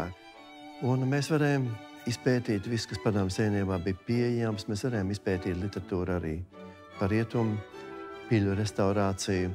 Un galvenais, mēs varējām iepazīties ar pašu restaurācijas praksi Padomju Savienībā. Jo, ja kaut kas labs bija Padomju Savienībā, tā bija muzeja lieta, tā bija restaurācija. Jo visi kārtīgie cilvēki varēja tur rast patvērumu. Mums ir izdevies savākt kopā skaists priekšmets, ļoti vērtīgs priekšmets. Un pamatā tie ir oriģināli tā laika mākslas darbi. Gan lietišķā māksla, gan arī glezniecība. Varbūt vislielāko gandarījumu man vieš tas, ja šeit ierodās francūzs un saka, bet ziniet, jums ir dzīvāka pils kā Versaļa. Un ja to saka francūzs un pa Versaļu, kas ir piļu pils, etalons, tad tas kaut ko nozīmē. Tas nozīmē, ka mums ir izdevies uzbūrt to, lietojot modernās mākslas terminu instalāciju, kas pārliecina. Jā, šeit Rundālē 75. gadā mēs klausījāmies Beatle plates. Tad mēs uzlikām atskaņotāju uz logu un pa visu teritoriju šeit skanēja Beatle. Bet izšķirošā tomēr bija un palika viss klasika. Bachs un Mocarts un Hendels, tas viss tomēr bija toreiz, un mēs jūtam to bezgalīgo dziļumu, kas uzlādē. Jo kas bija pats galvenais visai tomēr tai paudzē un tai dzīvē, un īpaši akadēmijai, viņi deva izolēšanās iespēju. Mēs tā kā atradamies citā dimensijā un skatījāmies tā kā caur tādu stiklu, ka tur apkārt notiek visādas smieklīgas izdarības un kaut kādi tādi idioti vēl tur ir pie varas gan Maskavā, gan Rīgā, bet to nekad neņēma nopietni. Un tas bija tas, kas ļauj ārkārtīgi viegli un patīkami pārlaist šo laikmetu.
Tāda garīga brīvība, garīga brālība. Tas ir tāds garīgs ordens varbūt, ja? Jo kazisti un līdzīgā atmosfērā dzīvo arī Leningradā. Tie bija cilvēki pārsvarā, kur nemēģināja iekļauties oficiālās mākslas struktūrās, ja? Un spēlēt pēc kaut kādiem liberāliem vai mazāk liberāliem noteikumiem, ja? Kuri nemēģināja varbūt radīt padomi vai pretpadomi mākslu, bet vienkārši mākslu. Tā hipijskā koncepcija, ka māksla spēja pārveidot cilvēku apziņu, līdz ar to arī dzīvi un realitāti, ka māksla ir milzīga nozīme, ja? Ka viņi pilnīgi pārveido domāšanu līdz ar to visu pasauli. Ja? Tā domāja cilvēki visā pasaulē un arī Latvijā. Un es arī tā domāju, tas nebija ārējās un hipiskās izpausmēs un tā tālāk vien, bet tajā happening, tajā garā visā, ka māksla bija dzīva un dzīva bija māksla. Protams, citā kino viss šis neorealisms, ja? Fellini un pēc tam Antonioni un nāca Tarkovskis, protams, ja. Es biju pirmā reize Romā un es redzēju, ka tur ir Fellini viss ir, ja, ka Itālija Fellini, tur ir dokumentāli, ja, tur viss iekšā ir, tikai jāatlasas materiāls. Tas ir fantastiski, ja. Ieskatot visi tie motociklisti, kas ir pilnīgi, tur ir viss pilns ar citātiem, ja. Kas likās pārspīlēt un metaforizēt. Izrādījās, ka tā ir realitāte, tikai, protams, mākslinieciski selekcionēt. Visa informācija no rietumiem bija dabūnama, ja? Bija pieejama. Dažādos veidos, dažādos kvantumos, to bija jāvāc un tā tālāk, bet viss, kas notika rietumos, ja? visaktuālākais. Ja? Šajā pašapgāda veidā ar cilvēkiem, kur zināja valodas un tā tālāk, tika viss izplatīts. Lieta jau ir tāda, ka jaunībā nevajag milzīgu kvantumu ietekmi. Pilnīgi pietiek, teiksim, ar vienu dzejoli, ar vienu mūzikas gabalu, ja? Ar vienu gleznu, lai tā iespaidot uz visu dzīvi. Man, piemēram, iespaidoja tāds Marijāns Kļasko, ļoti slavens poļu rakstnieks, jeb dažu lapus Alaina Robbe-Grillet romānu, kas bija nasāna literatūrā nodrukāti. Ja? Tie atstāja radikāli iespaidu uz visu manu dzēju un paliekoši uz labāko manu periodu, kā es tagad secinu 60. gados. Un ļoti labi teica Pjots Vārds Rīdzinies. Viņš teica, ka padomju varai viņš nevar piedot divas lietas, ka līdz 24 gadiem viņš nav izlaisījis Džojas Ullis un nav bijis Parīzē, un tas ir ļoti precīzi. Katra lieta ir savs laiks. Tā sajūta bija toreiz brīnišķīga tāda, ka labākais latviešu mākslā top tagad. Mūsu pauzē bija. 70. gadi, 60. bija literatūrā, mūzikā, glezniecībā bija tāds iet laika ļoti daudziem māksliniekiem, daudzās mākslās. Ja. Lai sevišķi dzējā, piemēram, tad darbojās lielākie mūsu dzējnieki, tādi kā Knuts Skujnieks, Ulds Pēziņš, ja, kuri mūsu ģeniālākie dzējnieki. Ojārs Vācietis, Ziedonis, viss ģēniji, Belševics, ja? Tie bija viņa labākie gadi. Ja? Bija milzīgs fons, ka darbojās vienlaicīgi savā augstākajā pakāpē ģeniāli cilvēki. Ja? Tad cilvēks sasniedz savus griestus visi, ja? Jo katram talantam ir savu griests, jebkuram, ja? Es savus griestus sajūtu 3-5 gadu vecumā, ja? Līdz tam es nejūtu un apkārtēji nejūtu. Man nepiemīt šī māksliniekam raksturīgā skaudība, nenovīdība, un man patīk tieši ar jaunajiem. Ja? Kāpēc man patīk ar jaunajiem darboties, rediģēt, runāt ar viņiem? Zinu, ka daudz, kā dzējnieki īpaši neņem pierē. Tāpēc, ka viņi nav vērts pagātnē, viņi domā par nākotni. Un es pieredzu arī domāt par nākotni. Man no vienas puses it kā gribētos būt solīdam, tādam vecam klasiķim, ja. Bet izrādās, ka jaunie tomēr man atkal uzsver kā kaut kādu kreizi, ja, tādu, ja. Bišķi tērēt kaut kur, bet labā nozīmē, ja. Putumdārzā. Es dabūju par Rīgu aizsavot Pauļuku. Ja? Pauļuks rāva sev kreklu nos, viņš teica, ka viņš ir hipijs. Gados galīgi dulks, galīgi kreizi, bet ģeniāls cilvēks. Ja? Un es viņu uzskatu par vienu no dažiem visu laiku lielākajiem latviešu gleznotājiem. Neapšaubām. Ja? Pauļuks. Fantastisks. Zērt šņāpu kopā ar Pauļuku. Vienmēr ir bijis tā, un tas ir nepatīkam vecākai paudzei, bet tas ir likumsakarīgi, ka jaunā paudze mākslā nāk noslaukot, noliedzot iepriekšējā. Ja tu sāc darboties mākslā un sāc domāt, ka lūk, tev ir darbojušies visādi ģēniji, ka viss jau ir uzrakstīts, nofilmēts, uzgleznos, tas tev paralizē. Tāpēc aprobežotība un pārliecība, ka tikai tavs virziens mākslā ir pareizais un viss ir muļķis, un ka iepriekšējais paudze neko neiec, ir ļoti svarīga enerģija. Jo mākslā neder strādāt ar kaut kādiem gariem zobiem, tur jāstrādā ar pilnu klapu. Jau pēc definīcijas radošais cilvēks nav strukturējams un viņš nav sistēmas cilvēks. Viņš ir īsts mākslinieks, ja?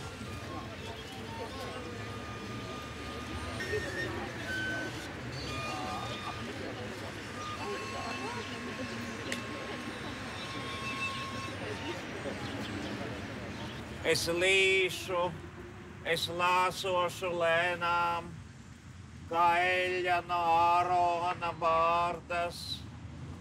Es iesūkšos burtoēnās zem norasojuša vārda, vienkāršais salmu kūlējs un piepeši iekulos salmos, mākoņu vilcējs un stūmējs, pūšu pēdējā salmiņa salmā, kā trompetē.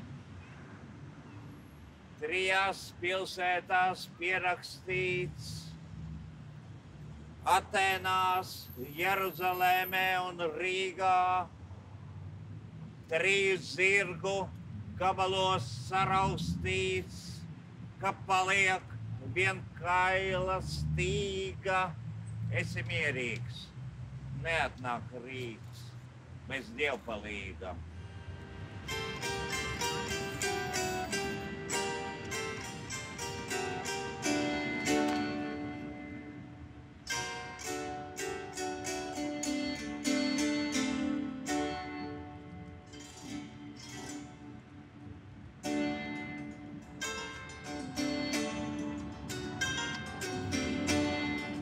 Ej un ēd savu maizi ar prieku, dzer līksmā prātā savu vīnu.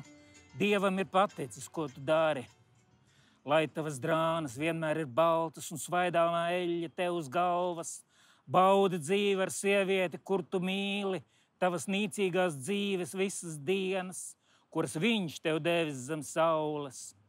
Lūk, ko vēl es ieraudzīju zem saules. Ne žiglākie uzvar skrējienā, ne spēcīgākie kaujā, ne gudrākajiem maize, ne viedīgākajiem bagātība, ne zinošākajiem slava. Tikai laiks un gadījums valda pār viņiem visiem. Cilvēks nezina savu stundu.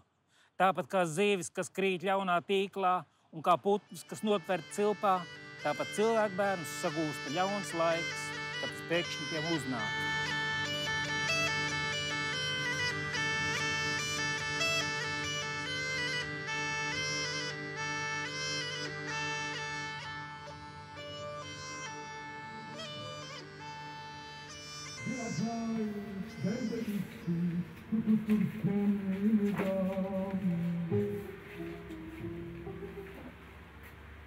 Viens burtiņš vāv, izvīts tā kā puķītē. Patiesībā nedrīkst, tikai Dievs drīkstēja radīt ziedu. Tad mākslinieks nedrīkst tā kā ziedu attēlot. Bet ir dotas tiesības rakstīt burtus.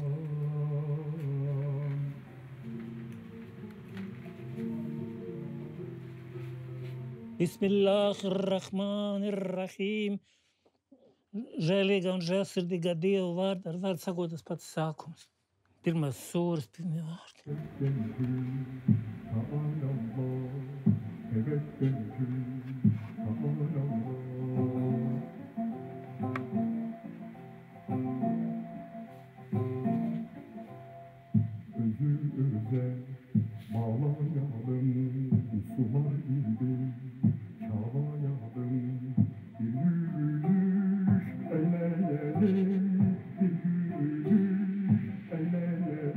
No Bībeles vispirms es pamanīju vienā senebreju valodas mācību grāmatā. Tur bija no Ījaba grāmatas 3. nodaļa. Bija izrādīta tik smalki Langašeita ebreju valodas mācību grāmatā, ka tur varēja redzēt Bībeles dzejas īpatnības. Mums visa Bībele ir vienā stilā, bet tur tā 3. nodaļa ar visām atskaņām. Šamrešaīm, hadluroges, šamjanīti, jegie, hoah. Tālāk nāk fonētiski piesātināts teksts un ritms tāds ar cezūru pa vidu. Tā kā viens gan nomira, citi gan raudāja, cezūru pa vidu, toniskā vārsma. Tad izmēģināt, vai to var latviski parādīt tādā veidā, kā tas ir ebreju valodā. Pie mums iestājās Latvijas filologos, latviešu valoda un literatūra. Mēs kopā braucām studentu celtniecības nodaļā uz Deskartnēm, uz Kazahstānu. Un pēc tās Kazahstānas vasaras pašās beigās mēs ar Ulu Dauseklu uz vilcienu jumtiem mēs aizbraucām uz Almatu. Tikāmies ar tiem kazahiem un runājām, kā mēs varam citam palīdzēt. Mums ir kopēji mērķi saglabāt savus mazās cilts, īpatnības, palīdzēt vienam otram. Tad ņēma armijā Un no 3. kursa paņēma arī tu skaitā arī mani. Un es tad tur dienēju 3 gadus, un pēc tam atgriezos atpakaļ. Un tūliņ jau sarunāju ar dekāni, ka lūk, man ir tāds cēls nolūks, ka es gribu mācīties turku tautu valodas. Jeņingradas universitātes austrumu fakultāte. Var teikt, turku valodas. Tā visa grupiņa, sākot no Adrijas jūras krastiem līdz Klusajam okeānam un līdz Ziemeļledus okeānam, ieskaitot jakutus un kazahus un uigurus un čuvašus tatārus Pievolgā. Milzīga valoda saime. Arī vēl droši vien jau tad bija racionālais, tāds politiski racionāls moments, ka vajag meklēt šajā Krievijas orientā, Kaukāzā un Vidusāzijā, vajag meklēt sabiedrotos. Tos, kas arī ir tālu no Maskavas, un meklēt kontaktus ar viņiem nevis caur Maskavu, bet tiešus. Turcis, kas iemācījos vēlāk, Maskavā draudzēdamies ar Kipras turkiem, dzērdams ar viņiem, kopā vazādamies apkārt pa visādām šaubīgām vietām, un visu laiku runādams turciski, un arī lasot daudz romāniņus un visu kaut ko. Tulkošana, tā ir profesija, un tas ir pienākums, un tā teikt arī nacionāla misija. Vismaz mazas tautas gadījumā. Pie sīkām tautiņām tā ir arī misija. Pienākums pret valodu un tā tālāk. Un dzējošana ir privāta lieta, tā kā mīlestība vai dzeršana. Nav atbildības mūsu priekšā. Kā gribi, tā dari.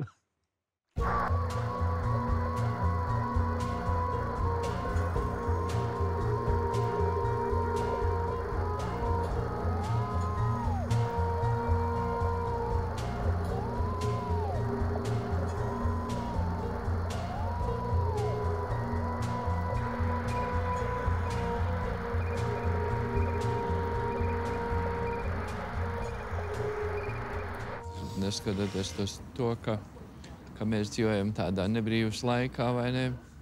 Man ir labas atmiņas par to, vai ne? Es nerunāju tieši par politisko, bet tā, no manas dzīves es neko nenožēloju, vai ne? Man, protams, kad nebija brīvība, vai nebija jāuzmanās, ar ko runā, un tāpēc tie tuvākie draugi bija, uzticami cilvēki, un ar tiem varēja atklāt runāt pa visām tām lietām, vai ne? Un, jā, mēs pulcējāmies kafejnīcās bieži, jo, ja mēs mācījāmies akadēmijā, tur jau nevarēja tā visu izrunāt, kāds pienāk klāt, vai ne? Tās kafejnīcas bija laba vieta, kur varēja apsēsties un klusi visu pārunāt, vai ne? Un mums bija tāda humanitāra iestāde, kur mēs guvām izglītību ar varbūt nelielu brīvdomāšanu tajos komunismu iesvaros, cik tas bija iespējams, tie inteliģenci, tie vecākie profesori, vai ne, kas tur bija. Jā, es atceros ļoti daudz, kas tur pulcējas. Imants Landsmans, vai ne, Imants Kalniņš, jā. Daudz ir paveikuši kaut ko. Man ir šis tas izdevies arī izdarīt, vai ne? Un man iznāca laimīgi, kad es pārcēlos uz Maskavu, vai ne? Es apprecējos ar Viktoriju Vainbergu.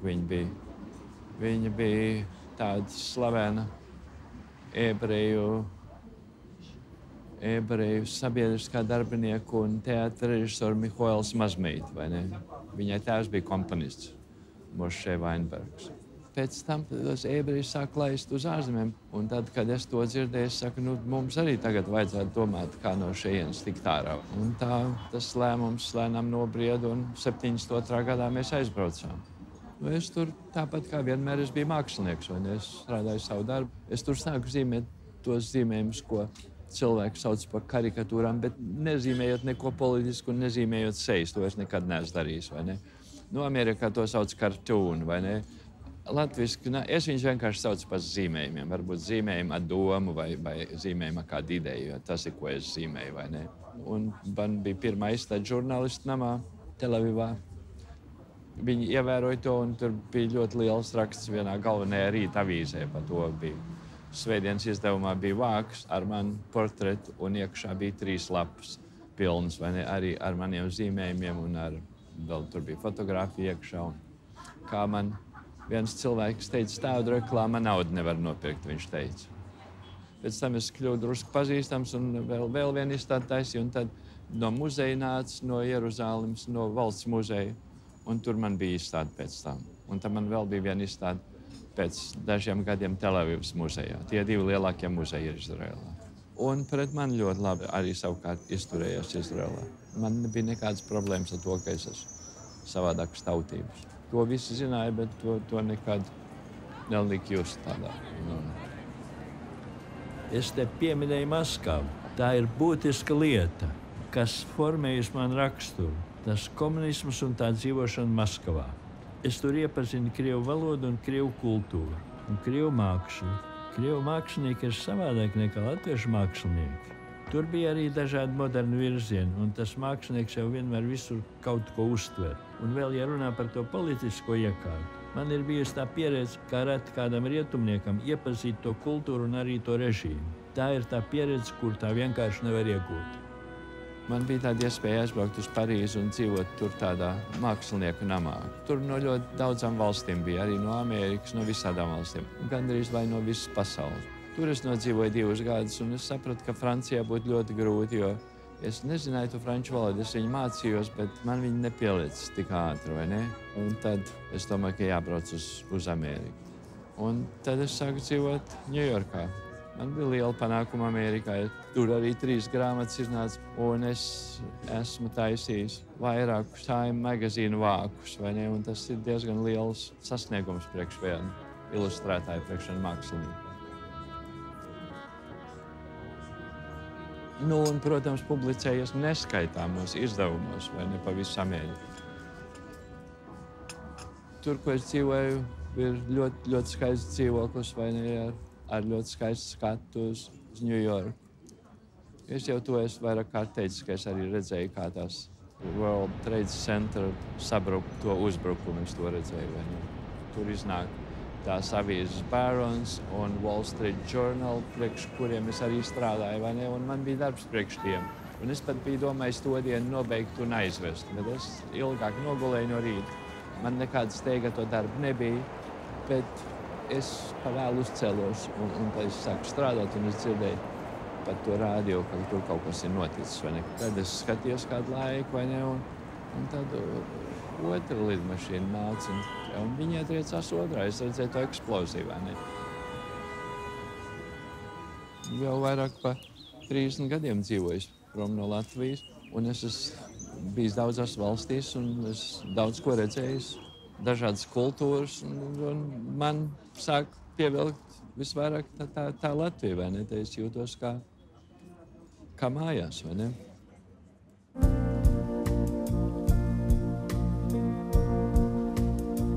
Pie pleca plec, kā ierindnieki, kas tikko saukti.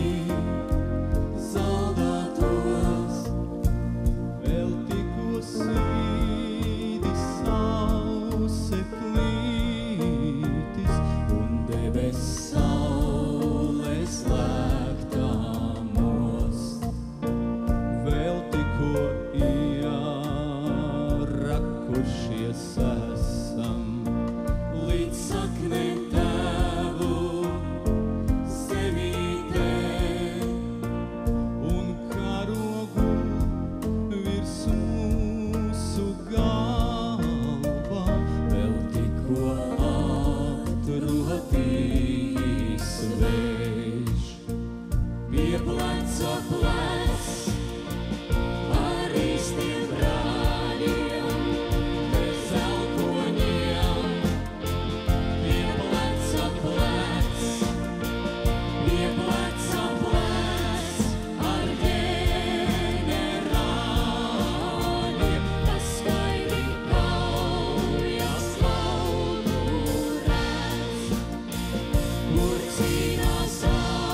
Tad, kad kaza un putnu dārzs bija aktuāli, es mācījos konservatorijā. Tie jau man bija 1., 2., 3. konservatorijas kursi.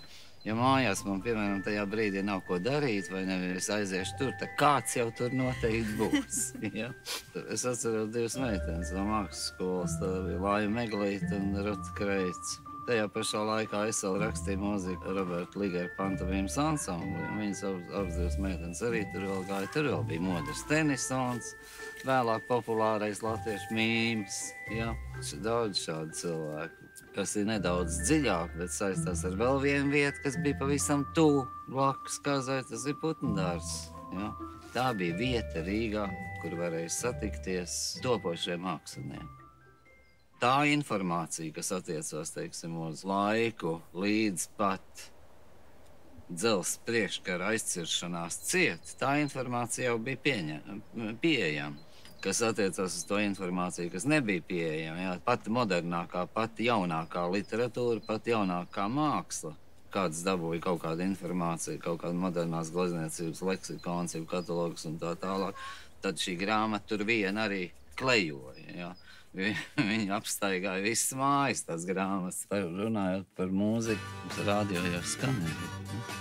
Tā kā viss aizrājās ar Beatliem. Tā bija lieta, ar ko bija vērts aizrauties. Tā ir talantīgi, ģeniāla mūzika. Ģeniāla muzikanti. Tā nevarēja nesaviļņot. Tā nebija bodnieku izraisīta masas psihoz. Tā bija mākslas izraisīta masas psihoz. Tādēļ viss pasaule aizrājās. Un es, protams, arī. Un savā izrautībā tad jau arī radās mans ansamblīts. Joreiz bēbēm. Mēs būtībā skatoties uz rietumu pusi, mēs redzējām nevis to, kas tur ir, bet mēs redzējām tās pils un tos ideālus. Savas pilis mēs redzējām, nevis viņu. Bet laiks un cilvēku mūžs ir ārkārtīgi īsas laika kategorijas, un šodien es nevaru pateikt, vai tajā faktā, ka mums šīs informācijas nebija, ir kaut kāds zaudējums, jeb nav kaut kāds zaudējums. Vērtējot pasauli šodien, ja? Pēc tam, kad mēs dabūjām pilnā mērā uz galvas subkultūras uzbrukumu, ja, pēc visu robežu atvēršanas, ja, vismaz no šīs subkultūras mēs bijām pasargāti, no tās subkultūras, ko mēs šodien dāsni saņemam iekšā. Katrai jaunai paaudzei pasauli verās vaļā, atkal atverās, ja. Iepriekšējai paaudzei pasauli ir atvērusies tādā brīdī, ja, jums pasauli atverās vaļā šādā brīdī, ja. Mana šīs dienas attieksme pret 60. gadiem ir tāda, kāda ir manai paudzei. Viņa nekad jums tāda nebūs. Ja? Un tā tas ir. Tās arkas tādā veidā tiek liktas pāri. Izskaidrot to nevar, jo tā pozitīvā enerģija, kas katrā jaunā paudzē nāk līdzi, tas ir šis skepticisms, ja? Šī pārākuma sajūta, kas ir vienkārši organiski iedot kā dzīvības soli. Ja? Tā ir iedotā enerģija, lai varētu attīrīt lauku priekš savas darbības. Jūs tālāk pa to lauku netiksiet, kur jūs priekš sevis attīrat. Tur jūs paliksiet, jo nāks nākamais. Jaunie cilvēki ienāk pasaulē, mēs zinām, kādi viņi ienāk pasaulē. Ja? Pirmkārt, tas ir ārkārtīgi augsts prasīgums pret citiem un pašiem ārkārtīgi augsti mērķi. Tur nekāda konformista nav. Jaunajos cilvēkos, kas ienāk pasaulē, nav konformisti. Ar viņiem notiek fantastiskas izmaiņas. Es domāju par to, un es neesmu sapratis, kā tas var būt. Ja? Es nezinu, kurš ir tas slieksnis, kurš ir tas gada slieksnis, pēc kura jaunu cilvēku mēs nevaram pieskaidīt. Es redzot gada slieksnis, tas nav cits kaut kas. Tas slieksnis ir tā vieta un tas laiks, ka šis pats jaunais cilvēks pēkšņi kļūst par fantastisku konformistu. Un tas notiek zibenīgi, ja? Jo tajā pašā laikā mēs redzam, ka jaunais cilvēks, kurš vakar bija bezkonformists, šodien mēs pavisam skaidri varam pateikt, ka viņš darbojas kā karjerists. Viņš ir absolūti izteikts karjerists, ja? Un visi principi pazuduši. Nav vairāk nekā, ja? Ir praktiski, saimnieciski, viltīgi, blēdīgi, gudri, jauni cilvēki, vai ne? Kuriem momentāli ir atslēdzies viss tas. Nonkonformisms, ideāli, tas viss nav. Un tad vēl no viņiem izdalās tie, kur nepārvēršās, un tie ir ārkārtīgi mazi. Un tad viņi iet pa dzīvi, un no viņiem iznāk zvaigznes. Tie ir tie cilvēki, no kuriem iznāk zvaigznes, no pāriem neiznāk. Ka, teiksim, tā ideālā pasaule, kur es iztēlojos, kad man bija 25 gadi, šī ideālā pasaule arī joprojām ir manī un kļūs vēl stiprāka un vēl reliefāka. Par to es varu tikai arvien vairāk un vairāk sajūsmināties. Ja? Bet, kas attiecās, teiksim, uz tām vērtībām, ar kurām sākās jautājums par civilizāciju, tad šeit man acis ir pilnīgi vaļā. Ko es sajūtu, kādēļ es esmu šajā pasaulē sūtīts, es sajūtu to, ka man ļoti patīk mūzika. Un tad es saprotu, ka es esmu mūzikas dēļ pasaulē sūtīts. Un tad es arī darbojos ar to mūziku. Man patīk, ja? Un tas ir vēl viens apliecinājums tam, ja? Ka es šā iemesla dēļ esmu pasaulē sūtīts.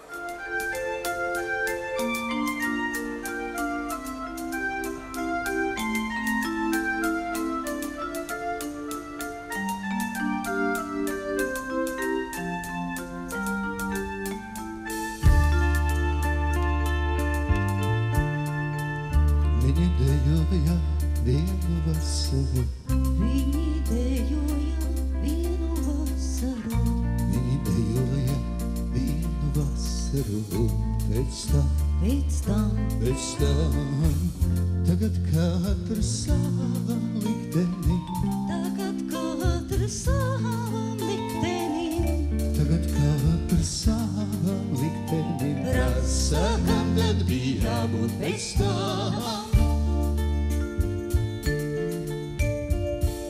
Viņi dejoja vienu vasaru. Viņi dejoja vienu vasaru. Viņi dejoja vienu vasaru. Un vēl tagad tās lūdzes skrien. Roku galotnē skaties vai debesīs. Roku galotnē skaties vai debesīs. Roku galotnē skaties vai debesīs. Lūdzes skrien, zvaigznes skrien. Skrien un sastājas nedēļās, ko ikmēnesis rāks aizvien.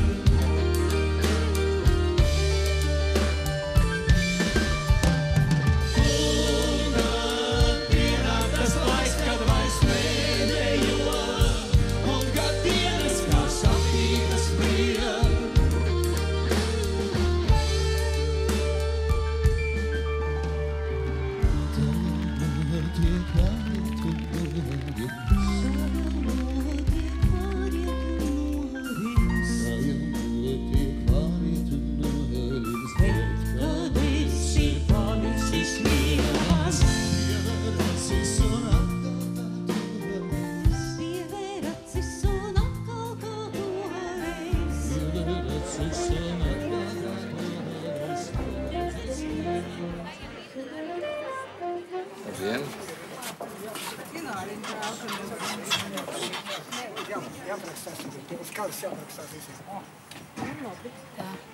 Juri, tev var jāprast?